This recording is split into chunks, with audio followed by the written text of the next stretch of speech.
السلام علیکم حضور. وعلیکم السلام. رضوانہ حمید ہے. میرے ابو کا نام حمید احمد ہے اور میری امی کا نام فمیدہ حمید ہے اور میں بروکنگ جماعت سے ہوں. میرا پہلا سوال یہ ہے، اللہ تعالیٰ رؤوف بھی ہے اور رحیم بھی ہے، دونوں الفاظ کا فرق کس طرح کر سکتے ہیں کیونکہ دونوں کے معنی ایک ہی ہیں؟ فرق ہے. رافت اور رحیمیت کے متعلق جو میں نے خطبے دیے ہیں ان میں ان دونوں باتوں کو فرق بھی ظاہر کیا ہے. رؤوف کہتے ہیں بہت زیادہ مہربان اور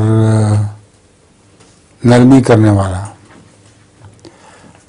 اور رحیمیت کا مطلب اور ہے. رحیمیت کا مطلب ہے نیکی کا بدلہ اعلیٰ درجے کی نیکی سے دینے والا، تھوڑی خدمت کا زیادہ بدلہ دینے والا، اس کو رحیم کہتے ہیں. مثلا تم نوکر کو اس سے کام لو اور اس کی محنت سے زیادہ پھل دو تو تم رحیم ہوگی. تو حضرت صلی اللہ علیہ وسلم کے متعلق آتا ہے بالمومنین رؤوف الرحیم، مومنوں پر بہت نرمی کرنے والا بھی ہے اور ان کے تھوڑے سے اخلاص کے بدلے میں ان کو بہت زیادہ عطا کرنے والا ہے.